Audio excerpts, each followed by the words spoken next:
अस्सलाम वालेकुम नाज़रीन, प्रोग्राम पब्लिक ओपिनियन के साथ मैं हूं मुज़म्मिल सोहरवर्दी। आज 28 मई है। 21 साल हो गए पाकिस्तान ने एटमी धमाके किए थे और पाकिस्तान एक एटमी ताकत बन गया था। दुनिया ने पाकिस्तान को एक एटमी ताकत मान लिया था। आज उसकी याद में यौम तकबीर के नाम से दिन भी मनाया जाता है, लेकिन पाकिस्तान एक ख़ित्ते की बल्कि इस्लामी दुनिया की पहली एटमी ताकत है। मेरे साथ आज स्टूडियोज़ में मेरे मेहमान मोहम्मद अली दुरानी साहब भी मौजूद हैं और हमने ख़ुसूसी तौर पर मदू किया है डॉक्टर समर मुबारक मंद साहब को। वो भी हमारे साथ हैं। कुछ इस एटमी ताकत बनने की दास्तान की हम बात करना चाहते थे। डॉक्टर समर मुबारक मंद जो इस सारे जो हमारा एटमी प्रोग्राम है उसके रूह रवा रहे हैं, कुछ उनसे अंदर की बात भी हम जानना चाहते थे, तो उन्हें भी हमने मौजूद किया है। मोहम्मद अली दुरानी साहब एक सियासतदान हैं और सियासत के नशेब व फराज बहुत अच्छी तरह जानते हैं। वो कुछ सियासी एंगल से भी इस एटमी धमाके के हवाले से हमारे साथ बात करेंगे। अस्सलाम वालेकुम दुरानी साहब। वालेकुम अस्सलाम। मुज़म्मिल साहब, जनाब डॉक्टर समर मुबारक मंद साहब से आप यकीनन कुछ सवालात आप करना चाहेंगे, लेकिन मैं एक हकीकत है जिसको मेरी बड़ी ख्वाहिश थी मैं कौम के सामने लाऊं कि पाकिस्तान के एटमी प्रोग्राम को उसकी हकीकत तक लाने, उससे आगे बढ़ते हुए पाकिस्तान के जो रॉकेट और पाकिस्तान को सुपीरियर टेक्नोलॉजीज़ की तरफ ले जाने में अगर इदारों का किरदार है तो इदारे यकीनन शख्सियात के तहत ही चलते हैं। मैं समझता हूँ कि डॉक्टर समर मुबारक मंद साहब वो शख्सियत हैं जिन्होंने पाकिस्तान के दिफा को नाकाबिल तस्खीर बनाने में नाकाबिल फरामोश किरदार अदा किया है। गो के उनका किरदार ऐसा है जो बहुत से पर्दों के पीछे शायद हमेशा छुपा रहे, लेकिन मैं चूँकि बहुत सी चीज़ों को जानता हूँ, इस बुनियाद पर मैं चाहता हूँ कि आज नाजरीन को ये इल्म होना चाहिए कि इस मुल्क के मोहसिनों में एक ऐसा मोहसिन भी है जो आज हमारे साथ है। जी, अस्सलाम वालेकुम डॉक्टर साहब। वालेकुम अस्सलाम। डॉक्टर साहब, आपने मोहम्मद अली दुरानी साहब की गुफ्तगू सुनी, उन्होंने आपको जिस तरह खराज तहसीन पेश किया है, मैं भी उन्हीं अल्फाज में आपको खराज तहसीन पेश करता हूँ। और आपसे मैं पहला सवाल ये करना चाहूँगा कि ये जो हमारी एटमी ताकत बनने का सफ़र है, इस सफ़र में आप शरीक रहे हैं, आप इसका क्रेडिट कैसे और किस किस को देते हैं कि आपके ख्याल में सबसे ज़्यादा क्रेडिट किसको जाता है और कम किसको जाता है इस हवाले से? देखें, हमारा जो एटमी प्रोग्राम है ये इतना बड़ा प्रोग्राम है कि कहाँ डेरा गाज़ी ख़ान की पहाड़ियों में, बगलचूर की पहाड़ियों में यूरेनियम को दरियाफ़्त करना, कहाँ उसको साफ़ करना और उसको उसके बाद अफसूदगी करना, एटम बम को डिज़ाइन करना, थ्योरेटिकल फिज़िसिस्ट इन्वॉल्व थे, केमिकल इंजीनियर्स ने उसका ईंधन बनाया और उसके बाद जियोलॉजिस्ट ने पहाड़ों को तराश के उनके अंदर वो सुरंगें बनाई जिनमें एटम बम बाद में टेस्ट हुए। और एक टीम थी जिसको मैं जिसका सरबराह था, जो टेस्ट टीम थी, हमने बहुत सारे ऐसे आलात बनाए जिससे एटम बम जब चलता है तो उसकी ताकत का अंदाज़ा लगाया जा सकता है, उसकी एटम बम की क्वालिटी का अंदाज़ा लगाया जा सकता है। तो ये बहुत लंबा चौड़ा काम है जो कि 15-16 स्टेप्स पे मुहित है। और इसमें से क्योंकि एटॉमिक एनर्जी कमीशन एक पुराना इदारा था, सन 55 में कायम हुआ था, तो इस 18-19 स्टेप्स में से तकरीबन आप समझ लें कि 16-17 स्टेप्स जो थे वो एटॉमिक एनर्जी कमीशन की ज़िम्मेदारी थी। मैं भी वहीं पे काम करता था। और 2 स्टेप्स ऐसे थे जो यूरेनियम की अफसूदगी के, वो कोहटा में होते थे जहाँ पे डॉक्टर अब्दुल कदीर ख़ान साहब की सरबराही थी और वो भी बहुत ही अहम काम था। तो ये सारे जो इक़दाम हैं ये इस तरह है जैसे एक ज़ंजीर की कड़ियाँ होती हैं। अगर सारी कड़ियाँ आपस में जुड़ी हों तो ज़ंजीर साबित होती है, अगर एक कड़ी बीच में से टूट जाए तो ज़ंजीर टूट जाती है। तो इसलिए इस अहमियत के लिहाज से सारे ही इक़दाम जो हैं वो अहम हैं और इस पे हज़ारों लोगों ने काम किया। बहुत सैकड़ों लोगों ने बलूचिस्तान की पहाड़ियों में चागी में काम किया और कई साल लगे वो वहाँ पे। सन 75 से लेके और सन 83 तक 8 साल लगातार पहाड़ों में संगलाख चट्टानों में वो लोग रहे और उन्होंने सुरंगें बनाई। तो ये सारा काम जो है ये बहुत लोगों ने किया मिलजुल के। अगर मैं ये पूछूं लीडर्स में से आप, अगर हम सरबराहान मुमलिकत को लें, कुछ कहते हैं भुट्टो दौर से शुरू हुआ, फिर ज़ियाउल हक आए, फिर इसहाक खान आए, फिर नवाज शरीफ ने किया, इन सब को आप कैसे रेट करते हैं? किसका ताउन बहुत ज़्यादा? ये काम का आगाज़ हुआ ये था कि 1972 में जब भुट्टो साहब की हुकूमत का आगाज़ हुआ तो उन्होंने सारे पाकिस्तान के साइंसदानों को अरेंज इकट्ठा करके मुल्तान में एक साइंस कॉन्फ्रेंस की और उसमें उन्होंने इस बात का इरादा किया कि हुकूमत ये न्यूक्लियर प्रोग्राम जो है लॉन्च करना चाहती है, तो साइंसदान किस हद तक समझते हैं कि ये फ़ीज़िबल है और ये काम हो सकता है। तो वो उस कॉन्फ्रेंस में मुझे नहीं बुलाया गया क्योंकि मैं उस वक्त कोई 30-31 साल का था, तो मुझे उन्होंने समझा कि ये बहुत जूनियर आदमी है, इसको छोड़ दो। और वहाँ पे ये सब ने फैसला हुआ कि पाकिस्तान ये काम कर सकता है और हमें करना चाहिए। उसके बाद जैसे होता है कॉन्फ्रेंस हुई, बहुत सारी तकरीरें हुई, चाय शाय पी गई और लोग घर चले गए और 2 साल के लिए खामोशी रही। तो फिर सन 74 आया और इंडिया ने धमाका कर दिया एकदम।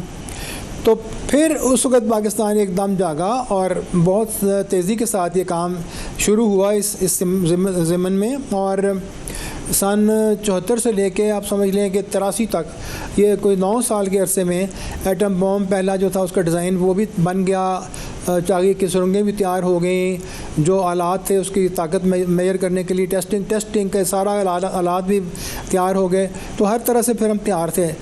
अब इस दौरान भुट्टो साहब की हुकूमत आई और गई, ज़िया-उल हक़ साहब की हुकूमत आई और फिर उसके बाद हमने जब ज़िया-उल हक़ साहब को एटॉमिक एनर्जी कमीशन के चेयरमैन ने अप्रोच किया कि अब हमारी तैयारी है और हमें एटॉमिक टेस्ट करना चाहिए, तो ज़िया-उल हक़ साहब ने कहा कि हम अभी नहीं करेंगे क्योंकि दुनिया में फिर बहुत ज़्यादा शोर मच जाएगा, हम इंतज़ार करेंगे ख़ास अच्छे मौके का, तो फिर हम टेस्ट करेंगे। वो मौका फिर ज़िया-उल हक़ साहब की ज़िंदगी में तो नहीं आया। बाद में फिर बेनज़ीर की हुकूमत आई तब भी नहीं आया, फिर नवाज़ शरीफ साहब की हुकूमत आई जब उस वक़्त भी वो मौका नहीं आया। फिर इस तरह हुकूमतें चेंज होती रही और सन 98 में जब नवाज़ शरीफ साहब की दूसरी हुकूमत थी उस वक़्त इंडिया ने एटॉमिक टेस्ट किए। तो पाकिस्तान ने उसको समझा कि अब हम अपने बॉम्ब्स भी टेस्ट कर लें ताकि हम जो बर्रे सग़ीर में ताकत का तवाज़न है ये बरकरार कर लें। तो इस तरह अगर मैं कहूँ कि इंडिया और पाकिस्तान की न्यूक्लियर कैपेबिलिटीज़ को आप कंपेयर करें तो कैसे कंपैरिजन करते हैं आप दोनों का?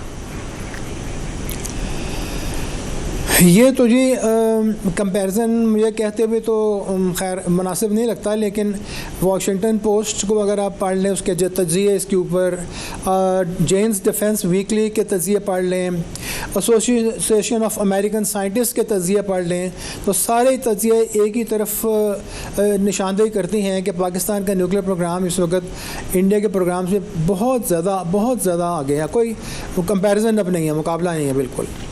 क्या सुपीरियरिटी है हमारे बॉम्ब में सुपीरियरिटी है, मिसाइल में सुपीरियरिटी है, किस चीज़ में हम आगे हैं उनसे? देखिए अब ये तो बात तय है ना कि इंडिया ने एटॉमिक बॉम्ब टेस्ट किए हुए हैं, उनके पास भी बॉम्ब्स हैं, और ये बात भी तय है कि हमने भी टेस्ट किए हैं, हमारे पास भी बॉम्ब्स हैं। बॉम्ब्स अब खाली बॉम्ब्स की मौजूदगी होना जो है वो आपकी दफ़ा की ज़मानत नहीं होती। आपके पास डिलीवरी सिस्टम्स होने चाहिए जिससे कि आप बॉम्ब जो है वो दुश्मन के मुल्क की आखिरी हद तक पहुँचा सकें, डिलीवर कर सकें। तो उस लिहाज से पाकिस्तान ने अपना मिसाइल प्रोग्राम जब लॉन्च किया तो उसका एम ये था कि हम बड़े सग़ीर के आखिरी कोने तक पहुंच सकें।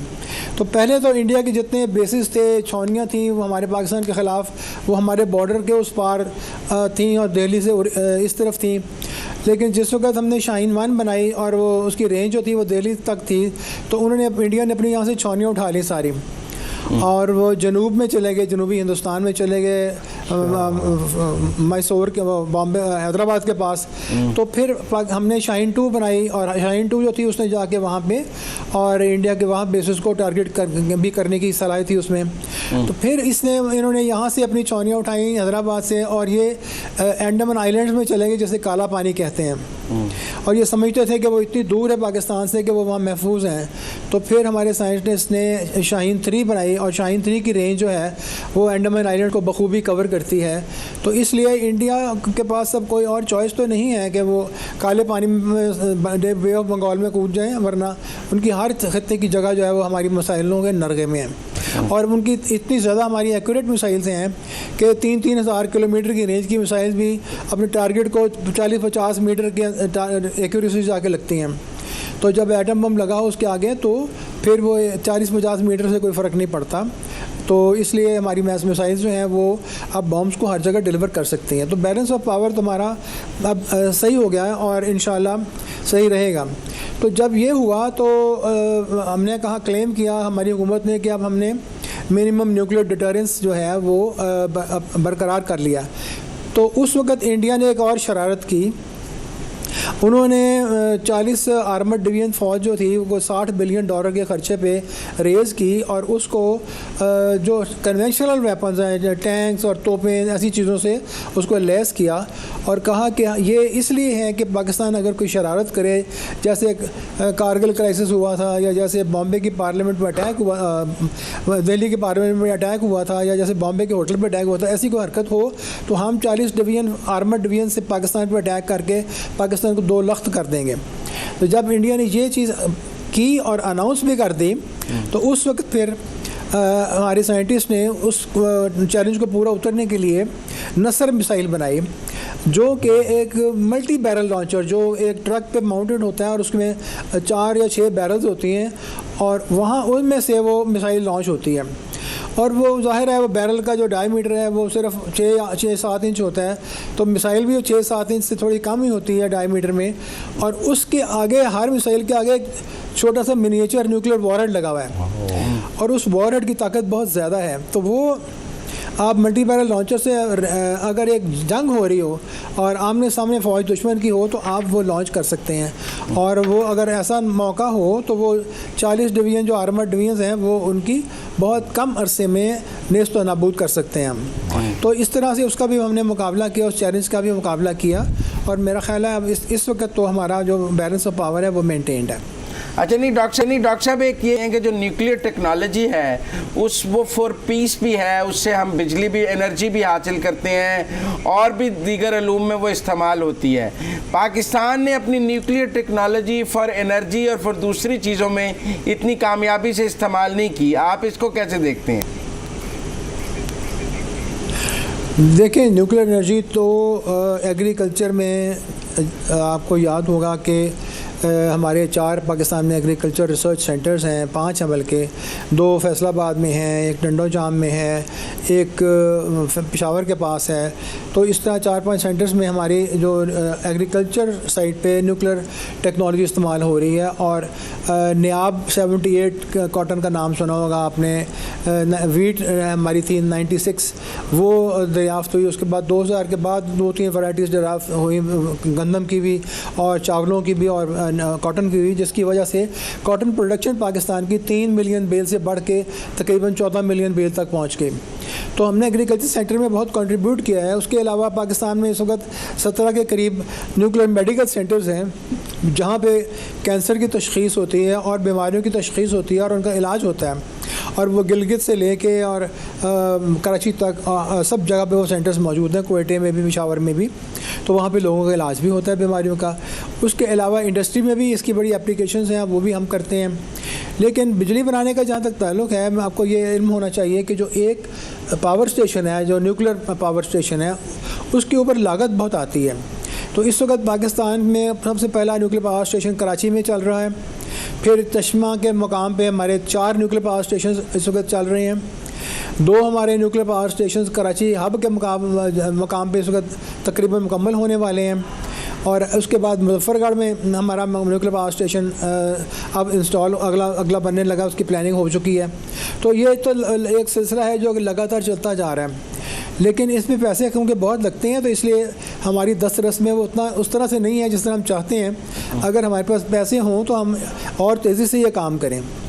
लेकिन बिजली इस वक्त पाकिस्तान में जो बन रही है उसकी तकरीबन 7-8% जो है वो न्यूक्लियर पावर से बन रही है। कम है ना 7-8%? ज़्यादा नहीं होनी चाहिए आपके ख्याल में ये शेयर? जी, ज़्यादा ज़ाहिर है, इससे ज़्यादा होनी चाहिए थी, लेकिन आप एक न्यूक्लियर पावर स्टेशन पे तकरीबन 6 से 8 बिलियन डॉलर खर्च आते हैं, ये अंदाज़ा कर लें।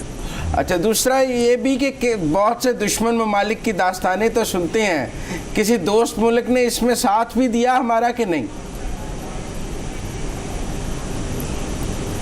कि मुझे समझ आपकी बात जरा क्लियर नहीं समझ, क्या चीज़ है? हमारी एटमी टेक्नोलॉजी में किसी दोस्त मुल्क ने हमारा साथ भी दिया या सब दुश्मन ही थे हर तरफ?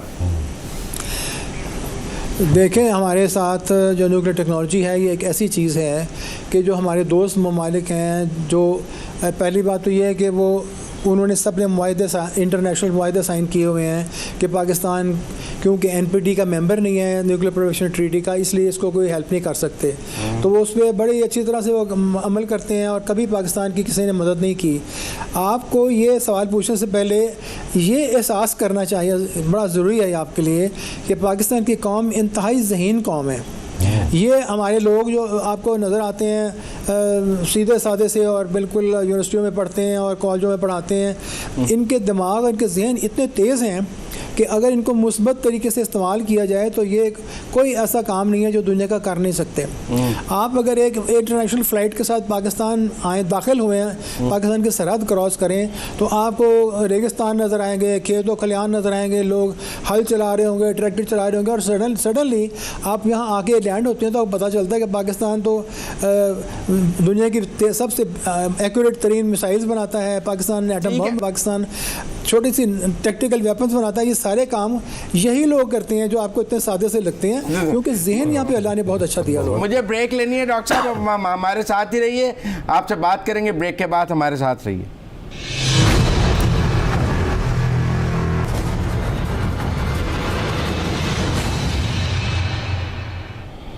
ब्रेक के बाद खुश आमदेद नाज़रीन। दुरानी साहब, डॉक्टर साहब अभी हमारे साथ हैं, आपसे बात करनी है, लेकिन पहले डॉक्टर साहब से जी मैं खुद डॉक्टर साहब से बात करने के लिए बैठा।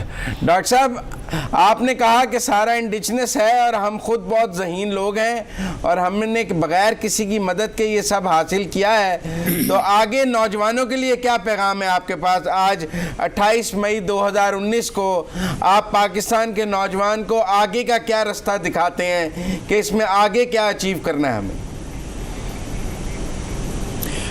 देखें, थोड़ा सा तारीख़ में पीछे जाएं तो आप 80 की दिहाई में अगर देखें तो आपको दुनिया में जो इतने बड़े बड़े शहर हैं, अमेरिका में हैं, बरतानिया के शहर हैं, यूरोप के शहर हैं और फार ईस्ट में शहर हैं, सब जगह पे आपको चाइना टाउन्स नज़र आएंगे जहाँ पे चाइनीज़ रहा करते थे, मजदूरी करते थे, फैक्ट्री में काम करते थे और उसके बाद अपने मुल्क को पैसे भेजते थे।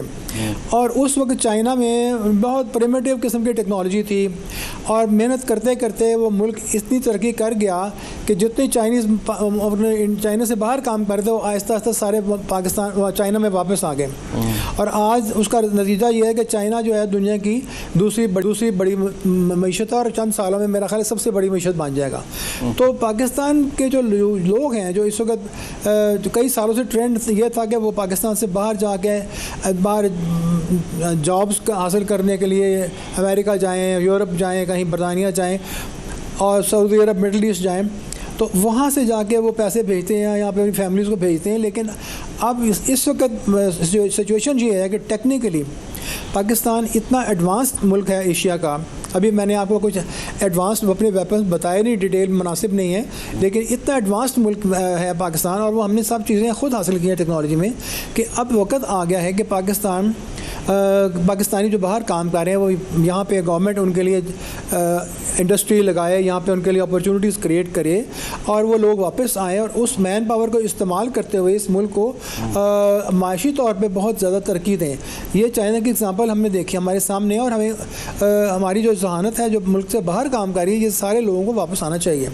तो पाकिस्तान का बिल्कुल मुस्तकबिल जो है वो महफूज है, पाकिस्तान की इज़्ज़त बहुत बुलंद है, पाकिस्तान के अंदर मौक़े इतने ज़्यादा हैं, पाकिस्तान के अंदर अल्लाह ताला ने इतने मिनरल वेल्थ दी हुई है, इतना कुछ दिया हुआ है, तो पाकिस्तान का तो मुस्तकबिल बिल्कुल ताबनाक है। तो यहाँ के लोगों को चाहिए, बच्चों को, कि उसमें फ़ेथ रखें, उसमें ईमान रखें कि ये मुल्क हमेशा रहने वाला है और हमें आकर यहाँ पर इसको बेहतर बनाना है। पर लोग कहते हैं एटम बम तो हमारे पास कि हम मकरूज़ हैं, बहुत कमज़ोर हैं माशी तौर पे, इसलिए ये एटम बम हमें मजबूत नहीं कर सका। नहीं, एटम बम पे क्या खर्च हो गया? आपके दो तीन डिफेंस बजट से ज़्यादा नहीं खर्च हुआ। एटम बम का तो बहुत कम पैसे खर्च हुए हैं। देखें, जब पाकिस्तान बना है तो हमारे जैसे लोग मिडिल क्लास फैमिलीज़ के पैदल स्कूल जाया करते थे और घड़ों का पानी पीते थे और घर में पंखे नहीं थे होते। लाहौर में बिजली इंडिया से आया करती थी, तो ये हालत था पाकिस्तान में 30-40 मेगावाट बिजली बनती थी पूरे पाकिस्तान में। एक 303 की गोली नहीं थी आप बनाते हैं। आज पाकिस्तान में आप देखें हमारे पर कैपिटा इनकम जो है वो $130 से बढ़कर $1600-1700 हो गई है। लाइफ एक्सपेक्टेंसी जो 28 साल थी वो अब 60-70 साल हो गई है। एजुकेशन इतनी है कि हर साल पाकिस्तान 4-5 हज़ार PhD प्रोड्यूस कर रहा है और टेक्निकल मैदान में पाकिस्तान ने इतनी तरक्की की है। पाकिस्तान वो पाकिस्तान नहीं है। हम हमारी नेचर में एक चीज़ है, हम अपने ऊपर नुक्ताचीनी बहुत करते हैं और इतनी तवाज़ुन करते हैं कि हम डिप्रेशन में चले जाते हैं। आप सिर्फ एक कर्व देखें कि हमारी पाकिस्तान की एक राइजिंग कर्व है, कर्व ऊपर जा रही है, लगातार ऊपर जा रही है। इस मुल्क को ये देखें कि इसने वहाँ से आगे 10 साल के बाद कहाँ पहुँचना है, उस कर्व को देखें आप। और ये जो रोज़ की बातें हैं ना, सुनते हैं कभी एक हुकूमत आती है कभी दूसरी हुकूमत आती है, आप पॉलिटिशियंस को छोड़ दें। ये जो बैकबोन है इस मुल्क की, वो इस मुल्क की मैन पावर है, इस मुल्क की बिजनेस कम्युनिटी है। आप सियालकोट जैसे शहर को देखें, अपनी एयरपोर्ट बनाई हुई है, अपने एक्सपोर्ट करते हैं, अपने जहाज़ उड़ाते हैं, इतनी इंडस्ट्री चलती है। ये लोगों के को अगर आप देखें तो लोग हमारे बहुत ज़्यादा तरक्की इस मुल्क को दे सकते हैं और इंशाल्लाह आगे भी देंगे। बहुत शुक्रिया डॉक्टर साहब हमारे साथ प्रोग्राम में ज्वाइन का, बहुत बहुत शुक्रिया। रानी साहब, आपने डॉक्टर साहब की गुफ्तगू सुनी। डॉक्टर साहब कह रहे थे कि नहीं है नाउमीद इकबाल अपनी कश्त वीरां से, ज़रा नम हो तो ये मट्टी बड़ी ज़रख़ेज़ है।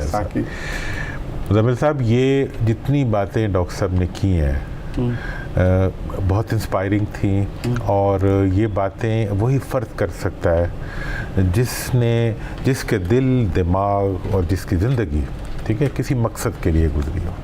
और मैं एक इंजीनियर की हैसियत से, मैं एक पाकिस्तान के तालिब इल्म की हैसियत से बताना चाहता हूँ कि पाकिस्तान के न्यूक्लियर प्रोग्राम ने जिस तरह दुनिया का जो स्पेस प्रोग्राम है उसने पूरी दुनिया की टेक्नोलॉजी के अंदर एक इनकलाब बर्पा कर दी। आज जो चीज़ें हमारे इस्तेमाल में टेक्नोलॉजी की हैं ये सारी स्पेस टेक्नोलॉजी से निकली हैं। उसी तरह अगर आप पाकिस्तान की इंडस्ट्रियल बेस देखें तो वो सारी की सारी इन्हीं जैसे जो हमारे इंजीनियर्स हैं और जो हमारे मुहिब्बे वतन पाकिस्तानी हैं, इनकी जुस्तजू के नतीजे में निकली हैं।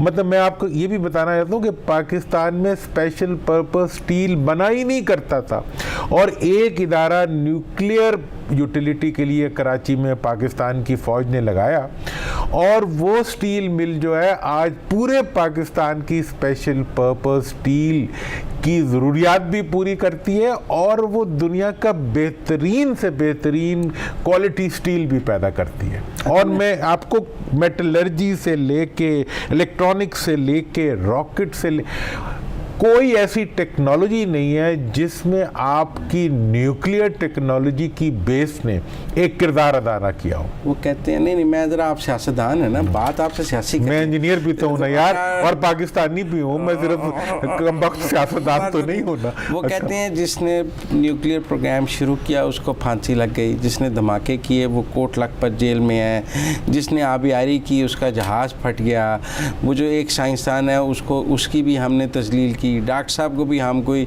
बहुत इज़्ज़त अफजाई नहीं दे सके। साथ इंडिया में देखें उन्होंने सदर बनाया जिसने न्यूक्लियर, वो कहते हैं हमने अपने मुस्लिमों के साथ जिन्होंने इस हमारे न्यूक्लियर प्रोग्राम किया में किरदार अदा किया, कोई अच्छा सलूक नहीं किया है। देखें, इस सलूक के बारे में तो डॉक्टर साहब ने आखिर में जाते हुए आपसे भी दरख्वास्त की और पूरी कौम से भी दरख्वास्त की कि खुदारा नेगेटिविटी फैलाने में थोड़ा सा हथौला रखे। नहीं, मैंने तो हकायक बताए, मैं भी हकायक भी तो नेगेटिविटी फैलती है। अब मैं कुछ इसके पॉजिटिव एस्पेक्ट बता दूं आप ही के सवाल के।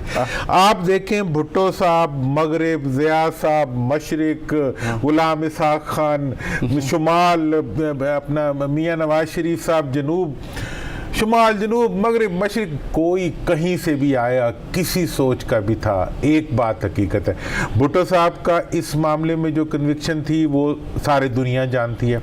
मैं गुलाम इसहाक खान साहब की कन्विक्शन बताऊं तो आप हैरान रह जाएंगे कि किस तरह वो अमेरिकनों के सामने गुस्से से सुर्ख होकर न्यूक्लियर प्रोग्राम के ऊपर डट जाया करते थे। अगर मैं ज़ियाउल हक साहब की कन्विक्शन बताऊं तो आप हैरान हो जाएंगे कि वो अपनी ज़िंदगी को सेक्रीफाइस करने के लिए तैयार थे न्यूक्लियर प्रोग्राम के ऊपर। इसी तरह से बाकी भी जितने भी, लेकिन ये न्यूक्लियर प्रोग्राम दर हकीकत अगर देखा जाए तो ये पाकिस्तान की कौम का असासा है, जिस तरह डॉक्टर साहब ने फरमाया भी। और इसको जितनी भी सपोर्ट, ना कोई इसके लिए डिक्टेटर था और ना कोई इसके लिए जमहूरी मुंतखब हुक्मरान था। इसका मतलब यह है कि अगर अच्छा मकसद हो तो हर कोई पाकिस्तानी है। ठीक है। तो कभी पाकिस्तानी कौम को पाकिस्तानी बनने का मौका दिया जाए तो पाकिस्तान के लोगों में बहुत जज्बा और बहुत जोशो खरोश है। ठीक है, आपकी बात पॉजिटिव है, लेकिन फिर भी शायद हम क्रेडिट नहीं दे सकते। इसके बारे में आज एक, अब आप जरा सियासी बात की तरफ आ जाए, मनफियत से शुरू होती है। वो कहते हैं जी कि ब्रेक लेना, ब्रेक के बाद बहुत दिलचस्प फिर आते हैं, आप आते हैं तो ब्रेक के बाद वापस आते हैं, गुफ्तगू यहीं से शुरू करते हैं।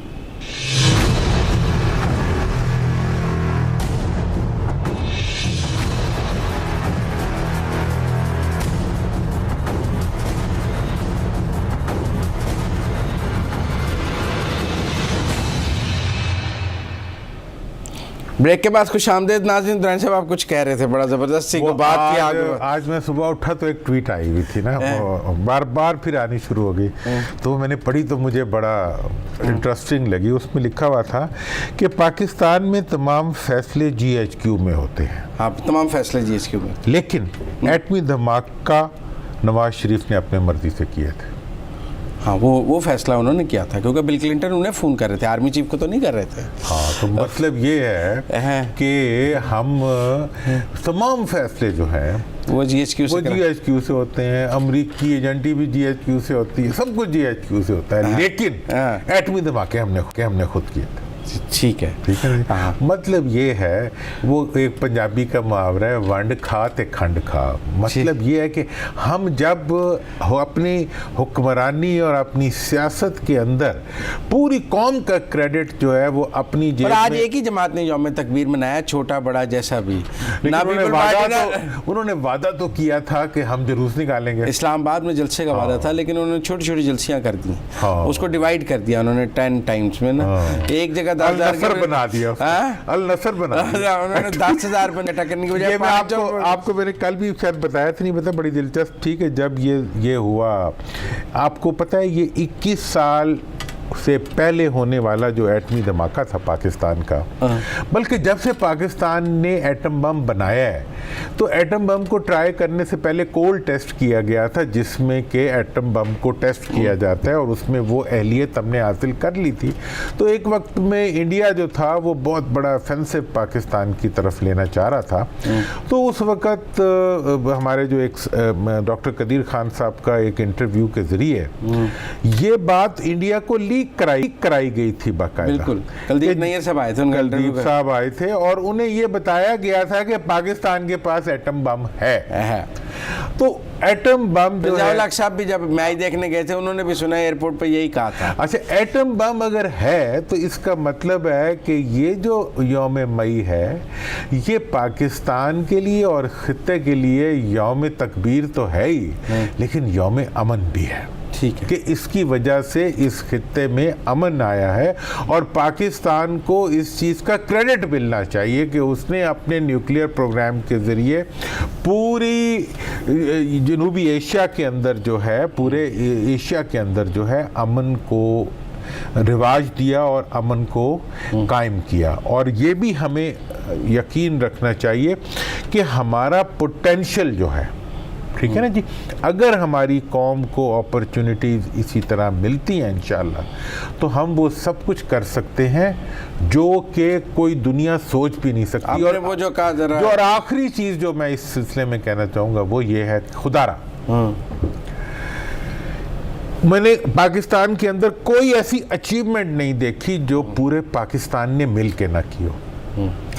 जब भी फौज, हुकूमत और अवाम एक यकजान होकर खड़े हो जाते हैं तो उस वक्त हम एटम बम से लेके दुनिया का हर कारनामा करने की पोजीशन में आ जाते हैं। और आज दुश्मन की एक ही कोशिश है कि वो पाकिस्तान की कौम और पाकिस्तान की फौज को तकसीम कर सके। इस पर हमने कल और ये चीज मैं बार बार इसलिए मुजम्मिल करना चाहता हूं कि ये बात हमारे सियासतदान सुन लें कि आप किसी भी सूरत में इस मुल्क की अफवाज और इस मुल्क के अवाम को आपस में तकसीम ना कर सकेंगे, लिहाजा ये कोशिश करना छोड़ दें। आपको जो भी बाहर से वादे वईद हो रहे हैं उन्हें भूल जाएं। पाकिस्तान ही मसले का हल है और पाकिस्तान की यकजहती जो है उसके ऊपर पूरी पाकिस्तानी कौम की यकसुई और इत्तफाक है। हाँ, आज कैबिनेट ने भी फिर उस वाक़े की मजम्मत कर दी। कल हमने इतना कहा कि गवर्नमेंट नहीं बोल रही है, फिर वज़ीर दिफा का भी एक बयान आ गया और आज कैबिनेट ने भी कर दी उसकी मजम्मत पे जो चौकी पर हमला हुआ है। शमशान बुखारी साहब का भी मुझे फ़ोन आया था, बात हुई, वो कह रहे हैं कि मैंने इस तरह नहीं बात की है, मैंने तो सिर्फ वो जो नून, लेकिन बहरहाल मैं तो देखें जी, हम तो हमारे वो इतने अच्छे दोस्त हैं कि भाइयों की तरह हैं छोटे। मैं बिल्कुल इसके बारे में उनसे भी यही दरखास्त करूंगा, गवर्नमेंट पंजाब से भी करूंगा कि KPK जो है वो पाकिस्तान है। कहते हैं मैं तो पठानों के साथ हूं। हाँ, और पठान जो है वो कह रहे हैं कि मैं तो नहीं तो पश्तूनों के हक में बात बिल्कुल, और वो उनकी बात हकीकत में पश्तूनों में हक में, लेकिन हम हर जगह का एक कल्चरल इशूज होते हैं। अच्छा, मुझे आगे आना है। हमने कल ई कोर्ट की बात की, आज पूरे पंजाब में अदालतें बंद थी, लाखों मुकदमात की समाअत नहीं हो सकी। बार्स में वकला ने जुलूस निकाले और जजेस को गालियां दी गई और बिल्कुल हड़ताल रही और बिल्कुल कोई काम नहीं हुआ पंजाब की अदालतों में। क्यों ई कोर्ट्स की वजह से नहीं हुआ? नहीं, एक जड़ावाला में एक जज साहब को एक वकील साहब ने मारा था, उन वकील साहब पे पर्चा हुआ, उन्हें 18 साल कैद हो गई है। अब वकला जो हैं वो उसके ख़िलाफ़ एहतजाज कर रहे हैं कि उन वकील साहब को सज़ा क्यों हुई है दहशतगर्दी के साथ, जिन्होंने आप तस्वीरें भी आई थी जज साहब को अदालत में मारा। और पंजाब बार कौंसिल ने इस हड़ताल की कॉल दी, सारी बार्स ने इसकी हिमायत की, तो एक बड़ी यूनानिमस सी हड़ताल हुई और बड़ा अफसोसनाक है निज़ाम अदल में वकला से मौक़िफ़ आप लेने की पोजीशन में हैं कोई वकला के? हाँ, हम पंजाब बार कौंसिल से बात करेंगे, हमारे साथ इस्माइल गुजर साहब होंगे, शाहनवाज इस्माइल गुजर साहब, लेकिन मैं आपकी राय भी आपको अदालतों में हड़ताल कैसी लगती है? देखिए, मुझे अस्पतालों और अदालतों में हड़ताल जो है ना वो बहुत दुख देती है। इस्माइल साहब हमारे साथ बात कर लें। अस्सलाम वालेकुम शाहनवाज इस्माइल साहब। वालेकुम अस्सलाम। शाहनवाज साहब, आज पंजाब की अदालतों में हड़ताल रही है, लाखों मुकदमात की समाअत नहीं हो सकी है। बार्स में जो तकारीर हुई हैं उनमें भी जजेस के बारे में कोई अच्छी ज़ुबान इस्तेमाल नहीं की गई है। आप समझते हैं ये दुरुस्त रवैया है? देखिए, मेरी गुजारिश है कि हड़ताल की वजह पहले आपको मालूम होनी चाहिए। हड़ताल जड़ावाला के वाक़या के हवाले से हमने इसलिए की है कि उस मोहम्मद इमरान मंच को एडवोकेट को फेयर ट्रायल नहीं दिया गया। उसके डिफेंस काउंसिल एंगेज थे, वो अदालत में मौजूद रहे, उनको डेट दे दी गई, लेकिन उसके बाद मोहम्मद इमरान मंच को जेल से तलब करके उसके डिफेंस काउंसिल की गैर मौजूदगी में 2 दिन में उसका ट्रायल जो है वो मुकम्मल करके और जो डेट फिक्स थी केस के हवाले से उसमें उसको अनाउंस कर दिया गया उसकी सज़ा को, जो आप सब के इल्म में है। हम अगर एहतजाज कर रहे हैं तो हम उस नाइंसाफ़ी के हवाले से कर रहे हैं जो कि, लेकिन आप उस फैसले के खिलाफ अपील कर सकते हैं ना, एहतजाज तो ज़रूरी नहीं है। अभी 2 अपीलें तो बाकी हैं उसमें। अगर कोई नाइंसाफ, आप वकला ही तो हमें बताते हैं कि अगर एक अदालत से इंसाफ नहीं मिला तो अगली अदालत में जाएं, उससे नहीं मिला तो सुप्रीम कोर्ट जाएं। एहतजाज हड़ताल तो नहीं आप हमें बताते। नो डाउट इन इट, आप बिल्कुल बचा फरमा रहे हैं कि हमारे पास फोरम मौजूद है, हम इस ऑर्डर को सेल कर सकते हैं, लेकिन हम चूँकि इस निज़ामी अदल का बुनियादी जुज़ हैं, जैसे कि कहा सुना जाता है कि अदलिया और वकला इस निज़ामी अदल के 2 पहिए हैं और एक पहिए को बिल्कुल डैमेज करके उसको पंक्चर करके अगर दूसरा पहिया जो है वो अपनी मंजिल की तरफ रवा दवा होगा तो ये पॉसिबल नहीं है। हम आइन के हवाले से बात करते हैं, हम कानून के हवाले से बात करते हैं। आइन का जो फंडामेंटल राइट है एक इंसान का, एक शख्स का पाकिस्तानी होने के नाते, जो 10A उसको प्रोवाइड करता है कि उसको फ्री, फेयर और फ्री ट्रायल जो है उसको 10A जो है वो मुनासिब हवाले से देता है। लेकिन इस हवाले से हम एहतजाज कर रहे हैं कि मोहम्मद इमरान मंच को फेयर ट्रायल नहीं दिया गया। लेकिन जिस तरह उन्होंने जज साहब का सर फाड़ा था अदालत में, जो तस्वीरें आई थी, आप उसकी मजम्मत करते हैं या उसको भी आप समझते हैं वो जायज़ है? भाईजान आपने शायद इसकी हिस्ट्री का नहीं पता, आपकी बैकग्राउंड का मैं बताता चलूँ आपको कि जज साहब का सर फटा नहीं, लेकिन हमने मान लिया कि जज साहब का सर फटा। हम इमरान मंच के इस वाक़े को हर लेवल पर हमने कंडेम किया। मुकामी बार जड़ावाला ने कंडेम किया, उन्होंने हमें रेफरेंस भेजा, हमने फौरी तौर पर उस रेफरेंस पर कार्रवाई करते हुए पंजाब बार काउंसिल ने फौरी तौर पर एक्शन लेते हुए उसका लाइसेंस जो है वकालत का वो सस्पेंड कर दिया। लेकिन उसके बावजूद उसको दहशतगर्द गर्दाना गया, उसको दहशतगर्दी की कार्रवाई उसके खिलाफ की गई और उसको आज तक मेरी इत्तला के मुताबिक कसूरी चक्की में कैद है वो बंदा। तो गुजारिश ये है कि ऐसा कौन सा वाकया हो गया कि उसको इस हद तक पेनलाइज किया जा रहा है, एक आम शहरी की तरह भी उसको ट्रीट नहीं किया जा रहा। आपके ख्याल में अदालत में जज से हाथापाई करने की क्या सजा होनी चाहिए एक आम शहरी के लिए? वकील छोड़ दें। मैं गुजारिश करूंगा कि जज के साथ हाथापाई होनी नहीं चाहिए। हमें इखलाकियत का दामन हाथ से नहीं छोड़ना चाहिए, हमें कानून को हाथ में नहीं लेना चाहिए। जो जज का फर्ज है वो जज ने अदा करना है, जो हमारी ड्यूटी है असिस्टेंस की कोर्ट को वो हमने अदा करनी है। लेकिन ताली दोनों हाथों से बचती है। मैं यहाँ पर मोहम्मद इमरान मंच को 100% कसूरवार नहीं गिनूंगा। वो जज जो आज तक जिसके साथी जजेस जो है वो सेशन जज की सीट पर विराजमान है, वो प्रमोट हो चुके हैं, लेकिन इसकी तरक्की नहीं हो सकी। उसका बुनियादी वजह जो है उसका रवैया है, जो हमेशा से उसके साथ रहा है और जो उसकी तनाजुली का बायस है वो आज तक प्रमोट नहीं हो सका प्रॉपरली। अच्छा, अब आपने हड़ताल जारी है या आज तक हड़ताल थी? नहीं, हमारी कल भी हड़ताल है और हम सैटरडे को भी हड़ताल करेंगे। और कब तक हड़ताल करते रहेंगे?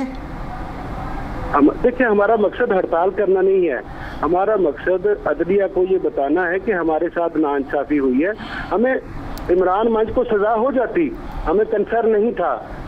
जो कानून में लिखा है, जो कानून के मुताबिक है, उसको सजा दे दी जाती, हमें कोई एतराज नहीं था।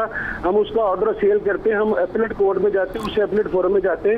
लेकिन हमें एतराज इस बात पे है कि उसको फेयर ट्रायल नहीं दिया गया और उसको फेयर ट्रायल ना देने के हवाले से हम एहतजाज कर रहे हैं। और हमारा एहतजाज जजेस वकुला की जजेस से बदतमीजी भी एक रुझान ही बनता जा रहा है, एक रुझान ही बनता जा रहा है।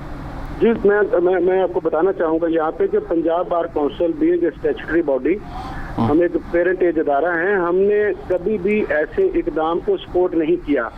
हमने हमेशा इसको कंडेम किया है और पंजाब बार काउंसिल में हमेशा से वकुला के खिलाफ जो डिसिप्लिनरी प्रोसीडिंग है वो इनिशिएट होती रही हैं और आज भी वही चल रही हैं। हमारे पास इस वक्त भी 1500 के करीब। बहुत शुक्रिया हमारे साथ बात करने का, बहुत शुक्रिया। तो ऐसा मुझे ब्रेक लेनी है, आपने मुकदमा पूरा सुन लिया है, लेकिन एक मुझे आपकी राय लेनी है एक सियासतदान के तौर पे। आप पार्लियामेंटेरियन भी रहे हैं और वज़ीर भी रहे हैं, तो मुझे आपकी राय लेनी है इस पर। लेकिन ब्रेक के बाद नाज़रीन हमारे साथ रहिए।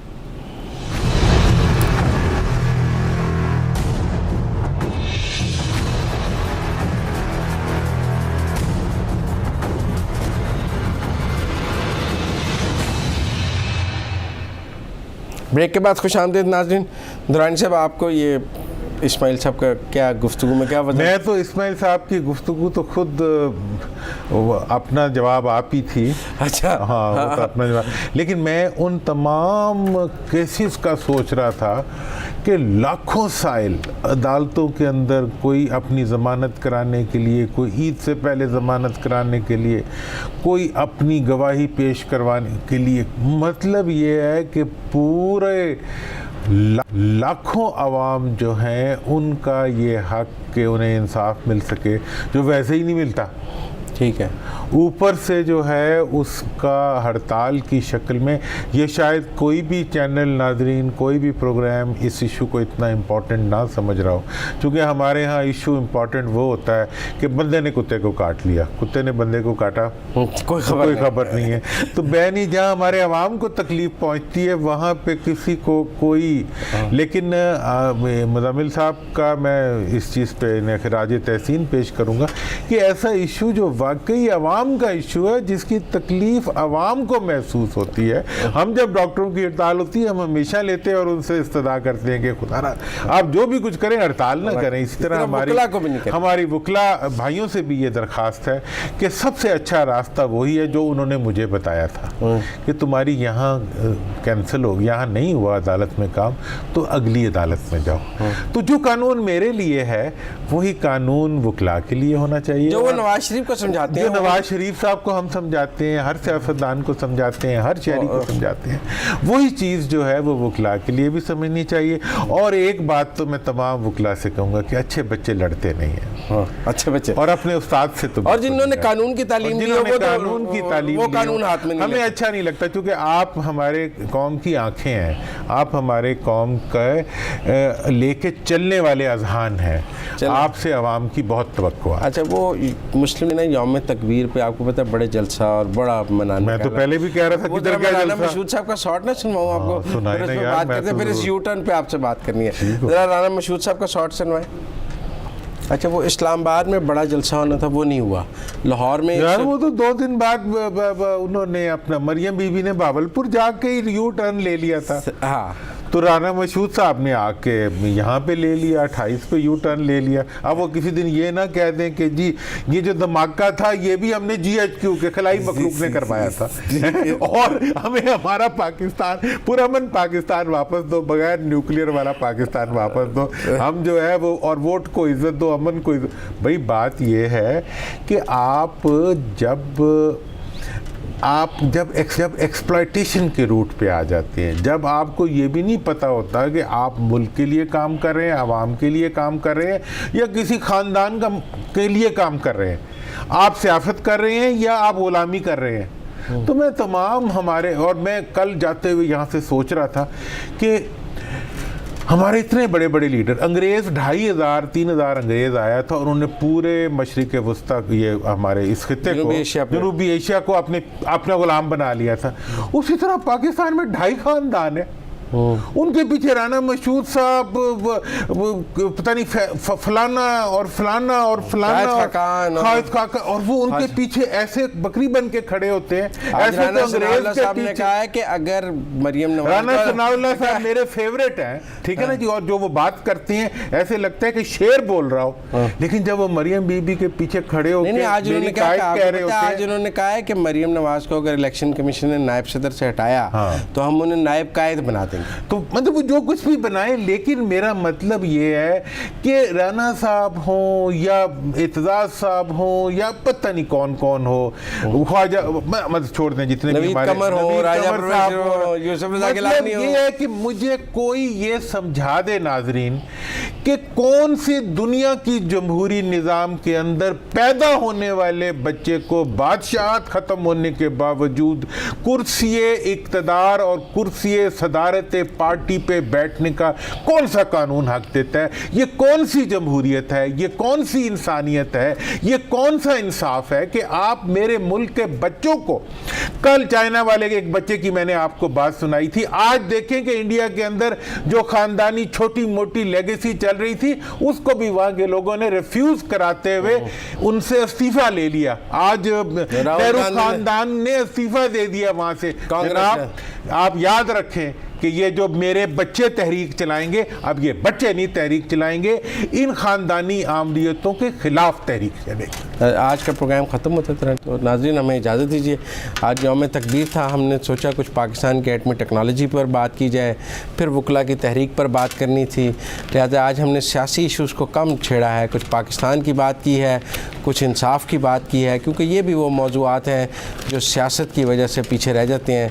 तो आज हमने इनको लिया, कल फिर आपसे मुलाकात होगी, नए सियासी मौज़ूआत के साथ आपसे मिलेंगे। कल तक के लिए इजाज़त दीजिए, अल्लाह हाफ़िज़।